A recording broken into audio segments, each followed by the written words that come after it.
le saviez-vous? Et si vous n'avez pas de bonnes relations avec vous-même, vous n'aurez pas de bonnes relations avec les autres. C'est très simple. Vous ne pouvez pas donner à quelqu'un ce que vous n'avez pas. Et donc, j'ai essayé pendant des années d'aimer les gens parce que j'entendais à l'église « nous devons nous aimer les uns les autres » et j'avais vraiment du mal à le faire. Et puis Dieu m'a révélé que je ne pourrai jamais aimer les autres tant que je n'apprends pas à aimer moi-même. Et donc, si vous vous blâmez vous-même pour quelque chose qui est arrivé dans le passé, je veux que vous l'oubliez et que vous lâchiez prise, parce que c'est ce que Dieu fait avec nos péchés. Vous ne vous aidez pas. Vous ne changez rien si vous vous mettez en colère contre vous-même à cause des erreurs du passé. Si vous demandez à Dieu, il utilisera vos erreurs d'une manière ou d'une autre dans votre vie. Il les fera concourir bien, et je crois cela de tout mon cœur. Mais il faut y croire. Vous voyez, je peux faire quelque chose de stupide, et si je crois que ça m'affectera toujours, ça m'affectera toujours. Je croyais que, parce que j'avais été abusée sexuellement par mon père, j'aurais toujours une vie de second ordre. J'avais prévu cela. Je ne croyais pas pouvoir jamais avoir une belle vie. J'aurais le minimum. Puis j'ai commencé à étudier la parole. Remercions Dieu pour la parole. Amen. Et j'ai découvert que l'apôtre Paul avait dit qu'une chose était plus importante pour lui que toute autre chose. Il faut y prêter attention. La chose qui est la plus importante pour lui, son objectif déterminé, est d'oublier ce qui est derrière. Et Paul avait fait beaucoup de fautes. Il avait persécuté les chrétiens, les avait rassemblés pour les emprisonner et les battre. Et puis Dieu lui est apparu sur la route de Damas purement par la grâce. Paul ne le méritait pas. Et Paul a pu comprendre la grâce parce qu'il a reçu la grâce. Et je suis sûre que le diable lui a rappelé son passé, tout comme il essaye de nous rappeler notre passé. Avez-vous déjà eu ces matins où, lorsque vous vous réveillez, la première chose à laquelle vous pensez est toutes les bêtises que vous avez faites la veille? La culpabilité. Elle est notre façon d'essayer de payer pour notre péché. Mais Jésus a déjà fait cela et il n'a pas besoin de votre aide ni de la mienne. Il avait fait un travail complet et il veut que nous croyions qu'il l'a fait. Et j'admets que c'est difficile quand on a fait quelque chose de vraiment mal, de se repentir et de laisser tomber et aller de l'avant.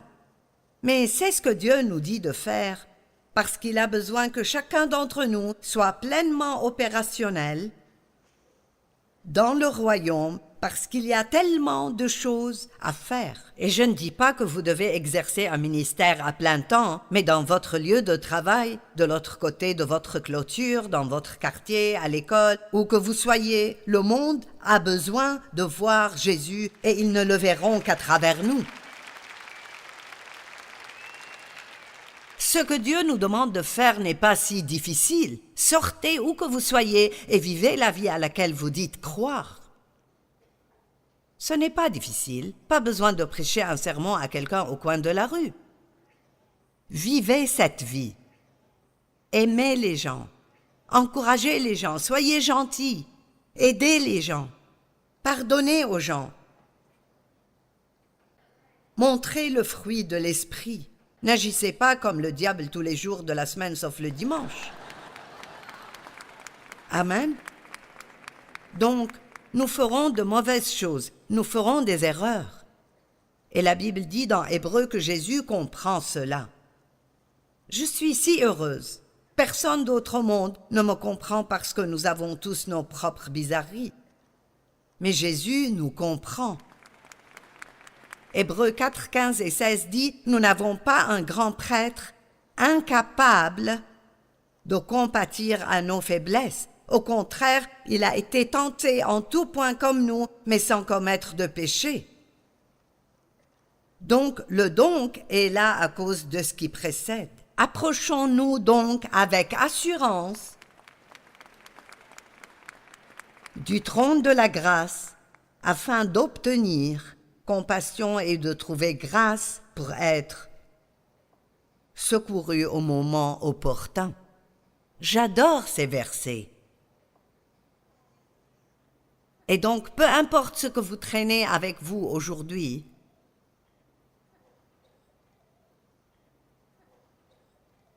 allez, je sais qu'il est tôt, mais vous pouvez m'aider. Peu importe ce que vous traînez avec vous, je veux dire, je suis venu jusqu'ici, alors au moins faites-moi une faveur et lâchez prise.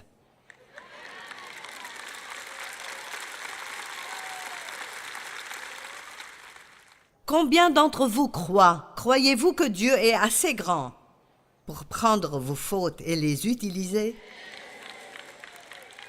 Il l'est définitivement. Nombre 13, 1 à 3. L'Éternel dit à Moïse, envoie des hommes explorer le pays de Canaan, ou ce qu'ils avaient appelé la terre promise. Dieu leur avait dit qu'il leur donnerait cette terre où coulait le lait et le miel et toutes bonnes choses imaginables. Et il est écrit, tu enverras un homme issu de chacune des tribus, de leurs ancêtres.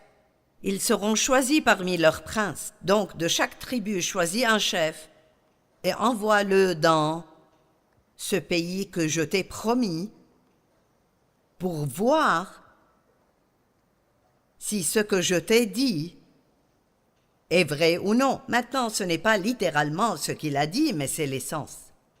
Moïse envoya ces hommes du désert de Paran d'après l'ordre de l'Éternel. Ils étaient tous chefs des Israélites. Il souligne qu'ils étaient des chefs. Et vous savez, les gens suivent les chefs si ce sont de bons chefs. Ainsi, si les dirigeants reviennent et disent « c'est un bon pays, le fruit que Dieu a promis est là », entrons, ils auraient suivi ces chefs. Et vous voyez, peut-être que vous n'avez jamais entendu ça, mais posséder la terre, qu'est-ce que cela signifie de posséder la terre? Ça ne veut pas juste dire d'entrer et de prendre le terrain. Si vous étudiez ce mot dans la langue originale, posséder la terre signifiait d'abord déposséder les gens qui se trouvaient sur votre terre. Ainsi, vous avez beaucoup de choses que Dieu vous a dit dans sa parole, qu'elles vous appartiennent, mais vous devrez peut-être chasser quelques démons.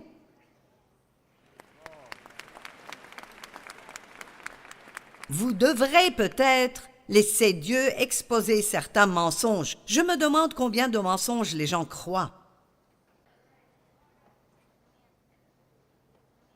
Je ne connais aucun mensonge auquel je crois toujours, mais il y en a sûrement encore. Et donc, vous devez d'abord vous occuper des ennemis qui occupent ce qui vous appartient. Allez, rachetés par le sang. Vous savez, nous sommes cohéritiers avec Christ. Ce qu'il a mérité et hérité de Dieu, nous l'obtenons. Mais voici quelque chose que je viens d'apprendre récemment. La Bible dit que nous sommes adoptés par Dieu, adoptés, et que nous sommes cohéritiers avec Christ. Et selon le droit romain, si un père voulait déshériter un fils né naturellement, il le pouvait. Mais s'il avait un fils adoptif, il ne pouvait sous aucun prétexte le déshériter.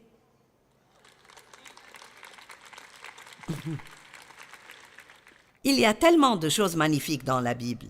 J'étudie la Bible depuis 45 ans et au cours des 2 ou 3 dernières semaines, j'ai découvert des choses que je ne connaissais pas.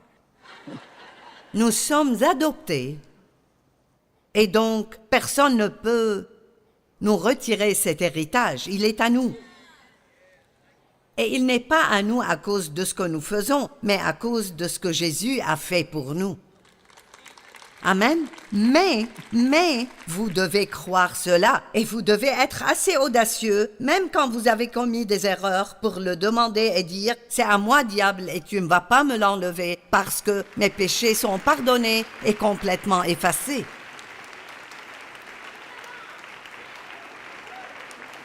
Donc, Dieu leur avait fait des promesses, mais tout comme nous, ils n'étaient pas sûrs d'y croire entièrement. Alors Dieu a dit, choisissez un chef de chaque tribu et envoyez-le espionner la terre pour voir si ce que je vous ai dit est vrai ou non.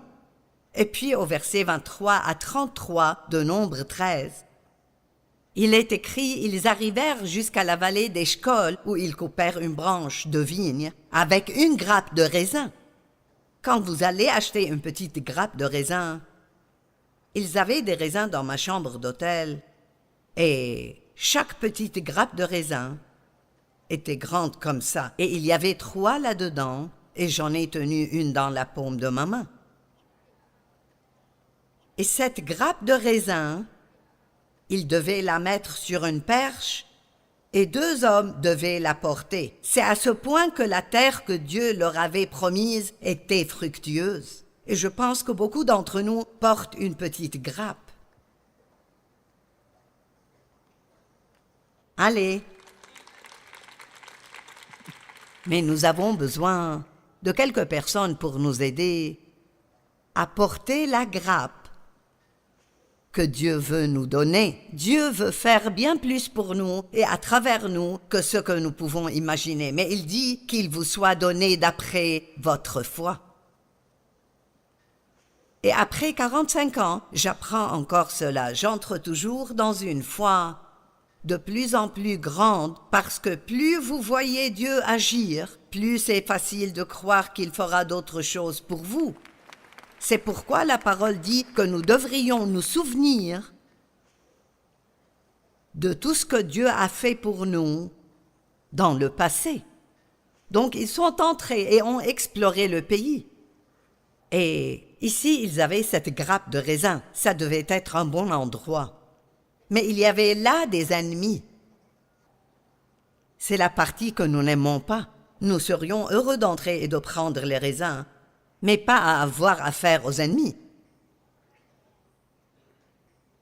Dans le verset 25, il est écrit « Ils furent de retour de l'exploration du pays au bout de 40 jours. Ils se rendirent auprès de Moïse, d'Aaron et de toute l'assemblée des Israélites à Kadès dans le désert de Paran. Ils leur firent un rapport et ils leur montrèrent les fruits du pays. Voici ce qu'ils racontèrent à Moïse. Nous sommes allés dans le pays où tu nous as envoyés. C'est vraiment un pays où coule le lait et le miel, et en voici les fruits. C'est une bonne terre. Mais c'est le mais qui nous donne des problèmes. Amen. Mais, donc tout est excellent. Oui, c'est exactement comme tu nous l'as dit, mais le peuple qui habite ce pays est puissant. Les villes sont fortifiées très grandes. Nous y avons vu des descendants d'Anak, c'est-à-dire des géants. Vous savez, il y a toujours des géants sur terre. Il y a toujours quelque chose qui semble plus grand que nous. Et c'est peut-être plus grand que nous, mais ce n'est pas plus grand que notre Dieu. Amen. Celui qui est en moi est plus grand que celui qui est dans le monde. Et ils sont grands et courageux. Les Amalécites habitent la région du sud, le Negev, les Hittites, les Jébusiens et les Amoréens habitent la montagne, et les Cananéens habitent au bord de la mer Méditerranée. Et Caleb fit taire le peuple qui murmurait contre Moïse. Il dit, « Montons, emparons-nous du pays. Parfois nous pensons beaucoup trop aux choses. »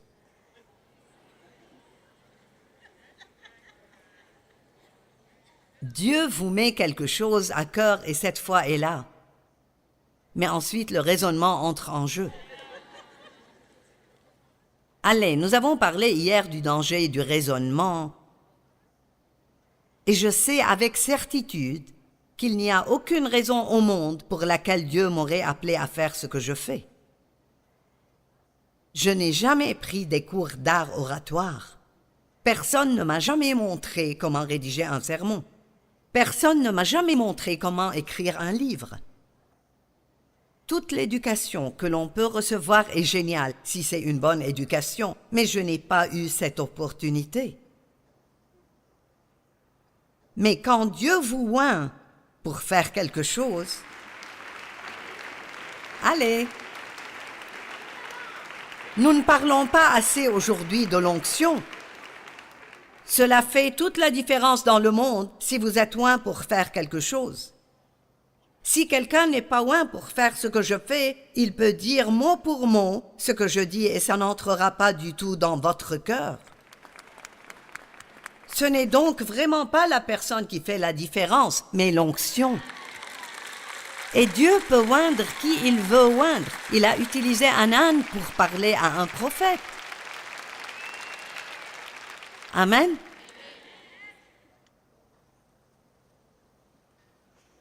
Et donc oui, il y avait des géants dans le pays, et il y a des géants qui occupent certaines des choses qui vous appartiennent. Mais Caleb dit, allons-y tout de suite.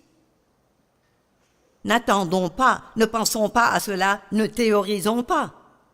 Ne parlons pas des géants, allons la posséder. Si vous prenez un peu de courage, le diable aura peur de vous. Il a dit, nous sommes tout à fait capables de les conquérir, mais les autres, un autre mais. Parfois, même lorsque vous avez la foi nécessaire pour faire quelque chose, certains de vos meilleurs amis essayeront de vous en dissuader. Vous devez faire attention de ne pas raconter vos rêves à trop de gens.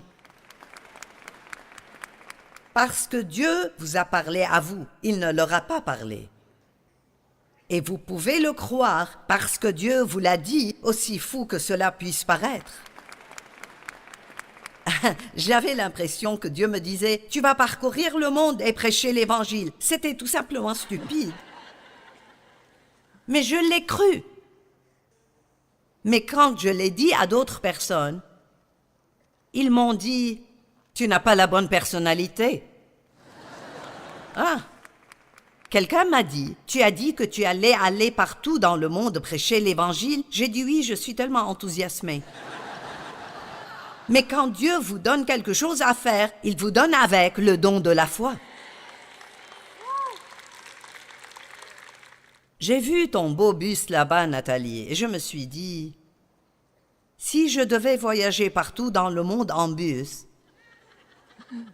mais Dieu vous donne la grâce de faire ce que vous devez faire, et il me donne la grâce de faire ce que je dois faire.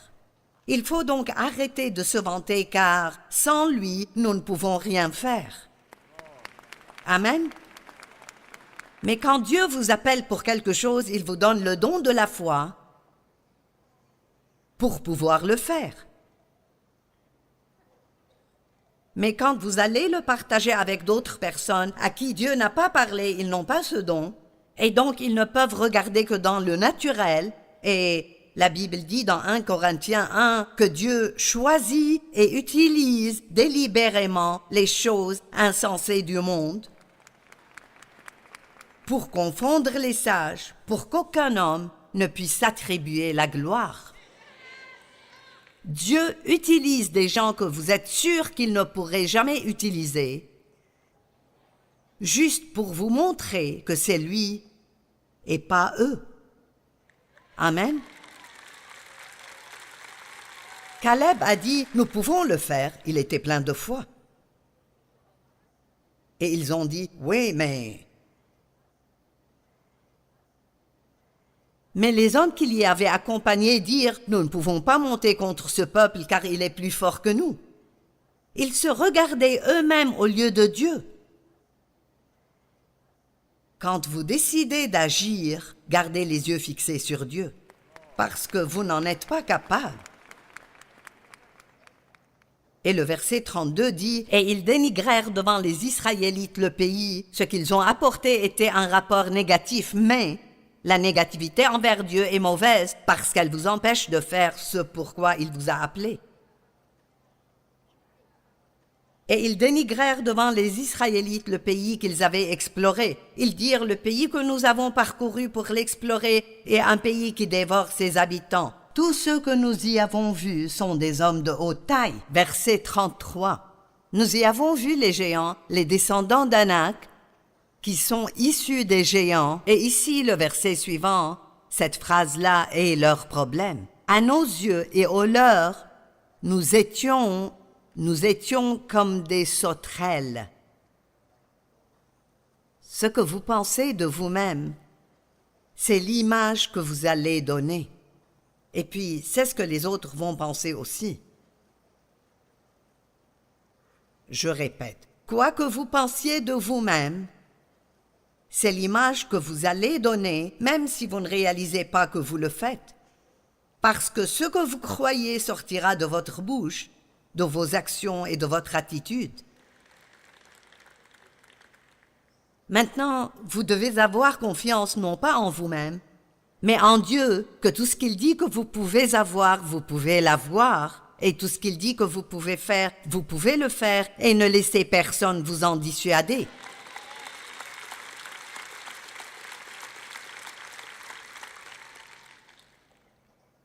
Votre image de soi est comme une image que vous portez de vous-même dans votre cœur. Si vous avez des enfants et je dis « Avez-vous une photo de vos enfants ?» Vous sortirez votre téléphone. Nous avions l'habitude de garder des photos dans notre portefeuille. Maintenant, vous êtes ravis de me montrer des photos. La femme de Mike, Penny, une de leurs filles, conçoit des vestes. Et je lui ai dit aujourd'hui, « Est-ce que Léa t'envoie des photos de ce qu'elle conçoit? » « Oh oui! » Elle fait des robes aussi. Tu veux voir les robes? Nous portons aussi une image de nous-mêmes dans notre cœur. Quelle est votre image de vous-même?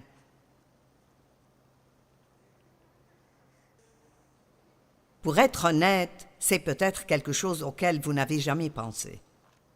Mais je vous demande d'y penser aujourd'hui, parce que si l'image que vous avez de vous n'est pas belle en Christ,